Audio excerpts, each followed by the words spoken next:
Земля дрожит. Этот ритм древний, как сама жизнь. Это звук миллионов копыт, выбивающих дробь на иссушенной почве Африки, в степях Азии и на каменистых склонах гор. Они не просто часть пейзажа.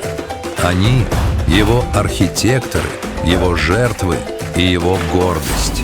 Мы привыкли видеть их на вторых ролях. В фильмах о природе они часто лишь массовка или добыча для львов и гепардов. Но если присмотреться, перед нами откроется один из самых успешных экспериментов эволюции. Они покорили пустыни, где плавится камень. Они научились дышать там, где не хватает кислорода. Они создали сложнейшие социальные структуры и овладели искусством выживания в мире, где каждый куст может скрывать смерть. Это история грации и скорости, история вечной борьбы. Это история антилоп.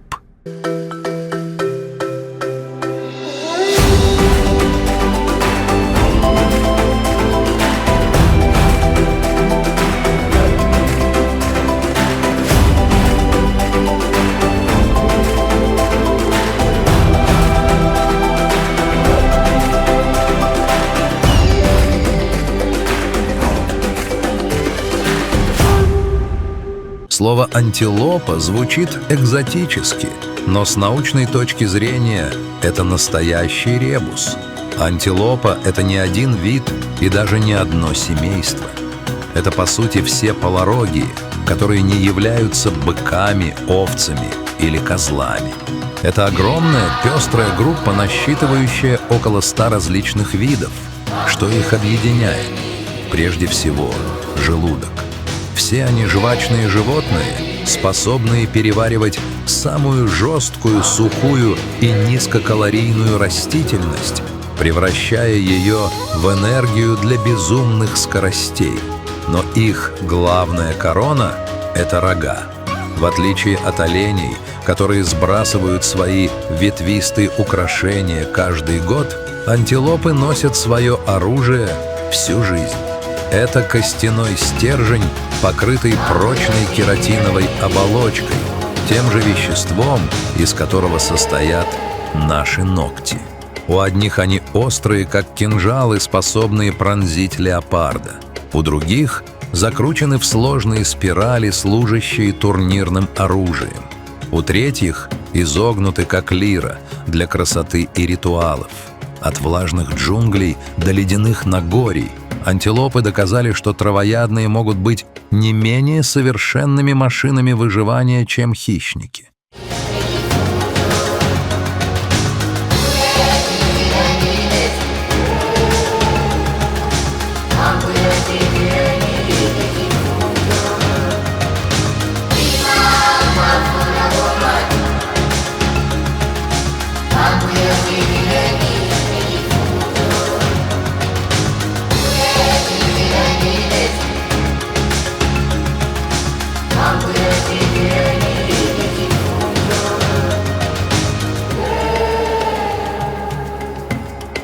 Разнообразие антилоп поражает воображение. Если бы мы захотели собрать их всех в одной комнате, это выглядело бы как встреча существ с разных планет. Взгляните на Канну или Иланда. Это титан среди антилоп. Самцы могут весить до тонны, больше, чем многие быки. В холке они достигают почти 2 метров. Когда стадо кан движется через кустарник, они ломают ветки с силой бульдозера. Они настолько велики, что даже львы трижды подумают, прежде чем атаковать взрослого самца. А теперь опустите взгляд вниз. В густой траве, почти невидимой, крадется дик-дик или королевская антилопа. Ростом всего от 25 до 30 сантиметров, размером с зайца. Эти крохи настолько малы, что их главным врагом становятся не львы, а орлы, питоны и даже крупные вараны. Дик-дики моногамны, что редкость для антилоп, и метят территорию слизной жидкостью из специальных желез под глазами. Между этими полюсами целый спектр форм.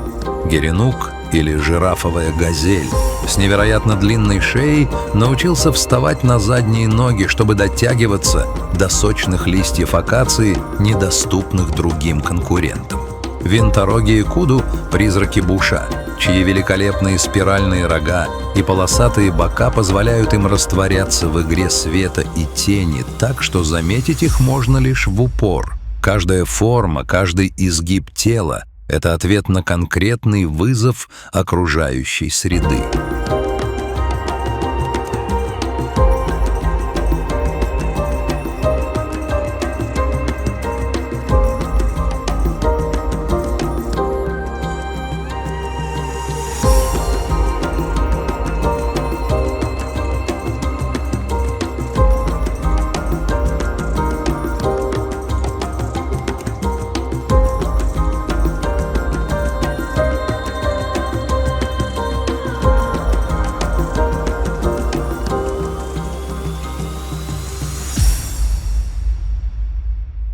Жизнь антилопы — это состояние вечной боевой готовности.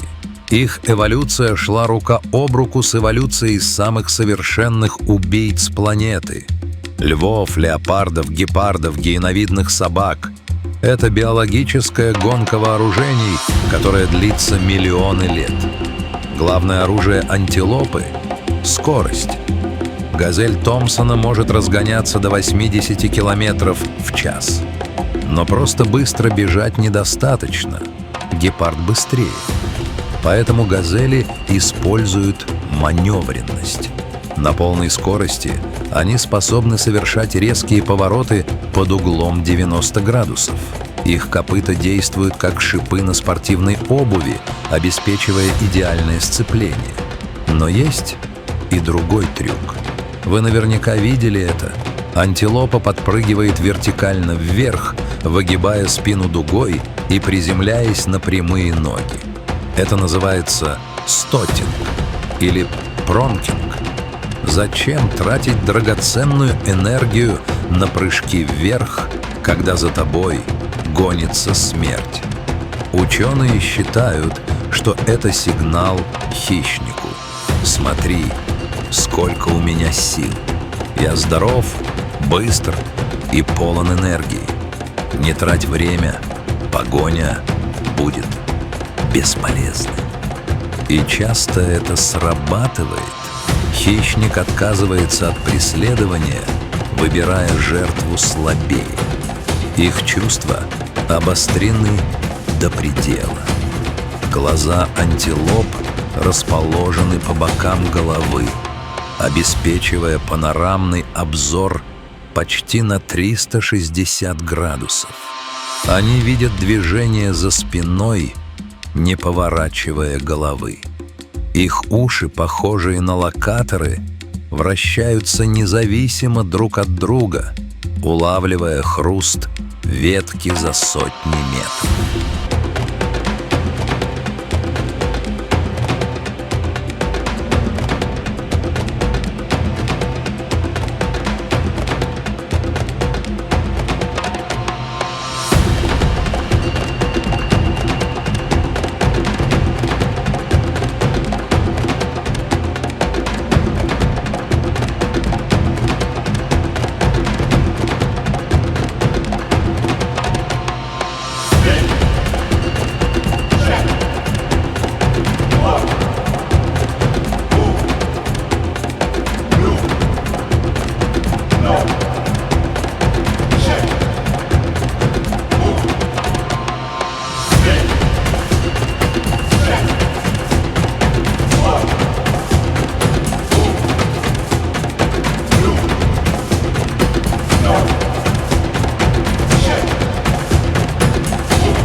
Нигде величие антилоп не проявляется так ярко, как в Восточной Африке, на равнинах Серенгети и Масаи-Мара. Здесь происходит великая миграция. самое грандиозное шоу животного мира на Земле. Главные герои здесь — голубые гну. На вид они могут показаться нелепыми. Голова быка, грива лошади и ноги антилопы. Местные легенды говорят, что Творец собрал гну из оставшихся запчастей других животных. Но не дайте внешности обмануть вас. Гну — это неутомимые странники.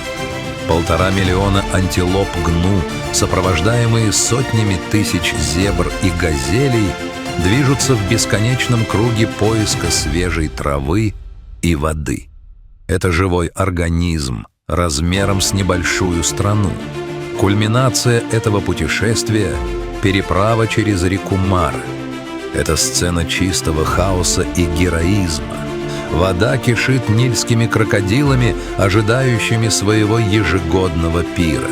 Течение сбивает с ног. Берега круты и скользкие. Гну прыгают в воду, движимые инстинктом, который сильнее страха смерти. Многие погибнут. Кто-то в челюстях рептилий, кто-то будет раздавлен паникующей толпой, но большинство выберется на другой берег. Их самопожертвование и численность гарантируют выживание вида. Тела павших накормят реку, рыб и падальщиков, замыкая круг жизни экосистемы.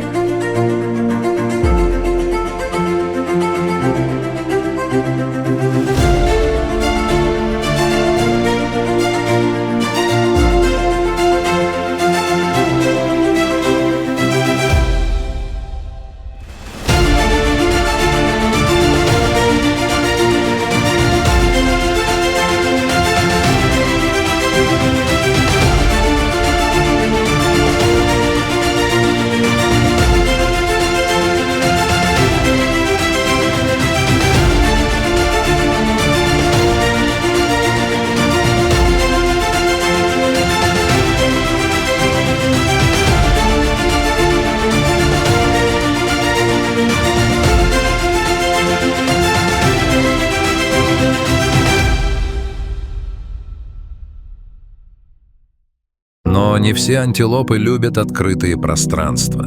Некоторые выбрали путь скрытности. В глубине влажных лесов Центральной Африки живет бонго. Это, пожалуй, самая красивая из лесных антилоп. Ее ярко-рыжая шерсть расчерчена тонкими белыми полосами. В полумраке джунглей этот узор работает как идеальный камуфляж, разбивая силуэт животного среди лиан и солнечных бликов. Бонго — призраки. Увидеть их в дикой природе — огромная удача. Еще более удивительную адаптацию демонстрирует ситатунга. Это антилопа-амфибия. Она живет в топких болотах. Ее копыта невероятно длинные и широко расставленные, что позволяет ей ходить по зыбкому илу и плавучим растениям, не проваливаясь, словно на лыжах. При опасности ситатунга погружается в воду по самые ноздри и замирает, становясь невидимой для леопарда.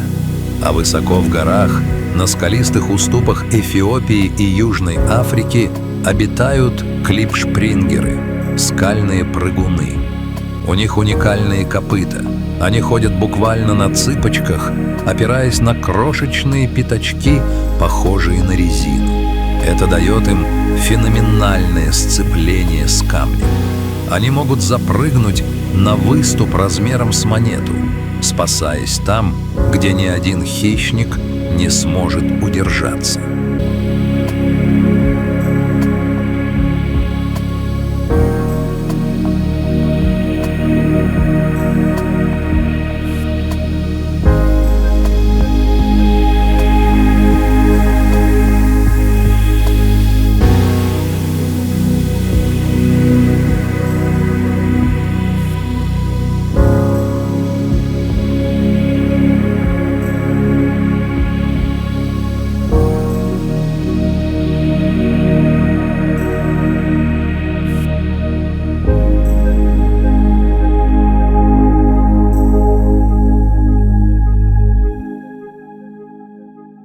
Когда сезон дождей приносит изобилие, для антилоп наступает время любви и войны.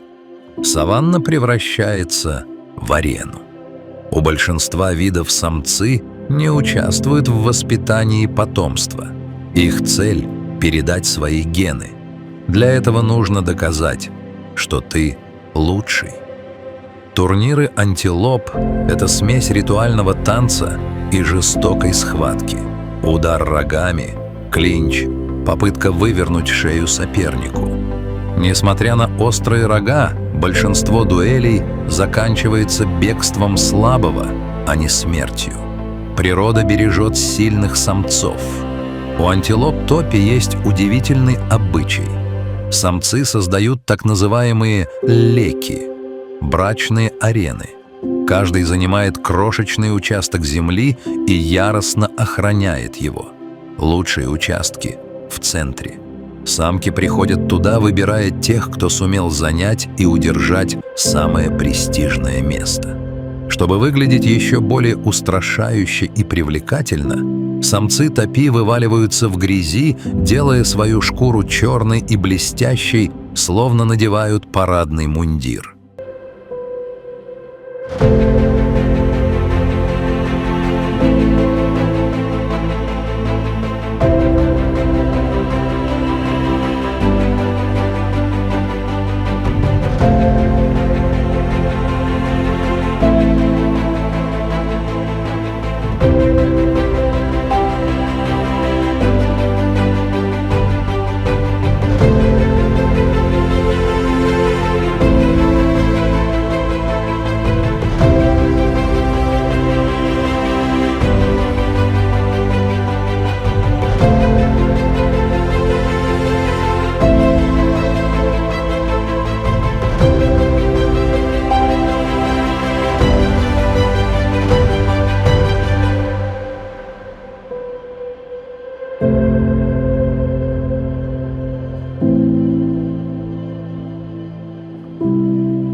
Говоря об антилопах, нельзя не упомянуть уникального жителя Евразии – сайгака.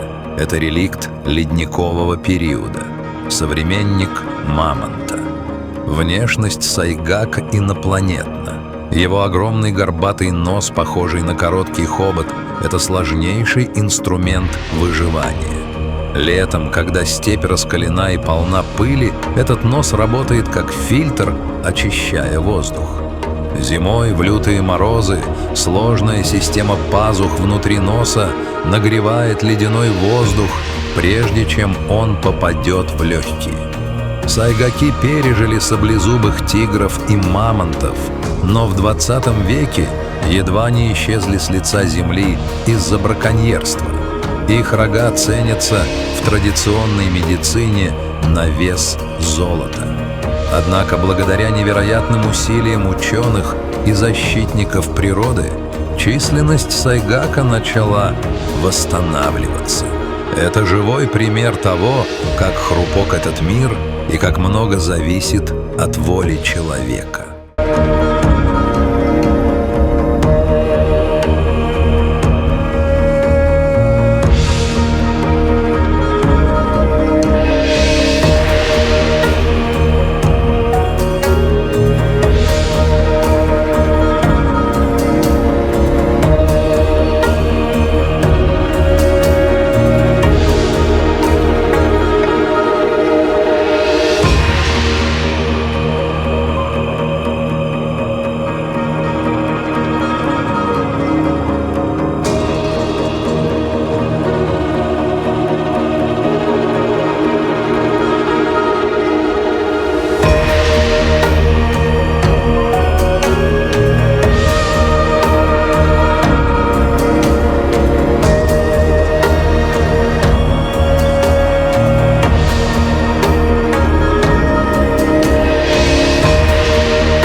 Сегодня мир антилоп находится под угрозой.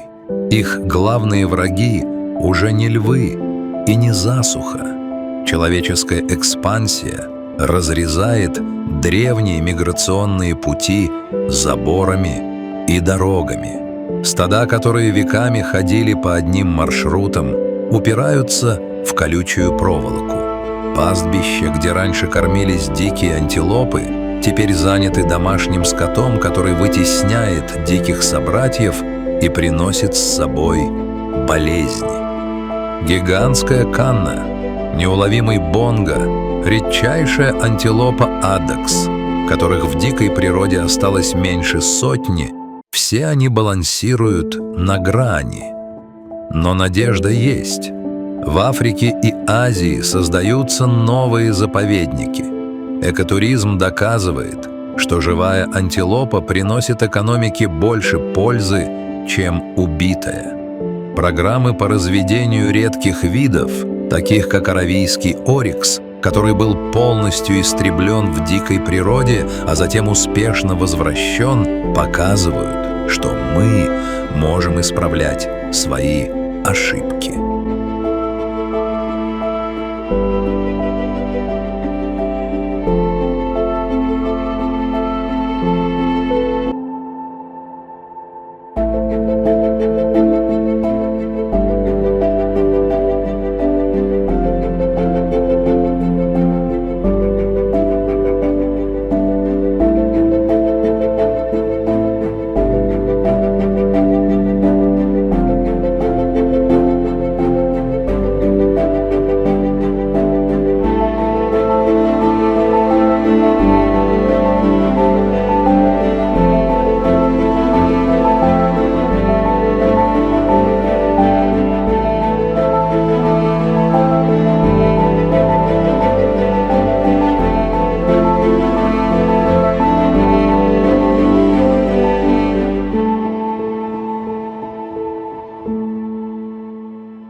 Антилопы – это не просто мясо для хищников. Это хранители экосистем. Они подстригают траву, предотвращая пожары, они разносят семена растений, они кормят хищников, поддерживая баланс жизни и смерти. Их красота не в силе клыков и когтей, а в стойкости, в элегантности бега и в неукротимой воле к жизни. Пока по равнинам Серенгети, лесам Конго и степям Казахстана слышен стук их копыт. Сердце нашей планеты продолжает биться. Этот вечный бег должен продолжаться.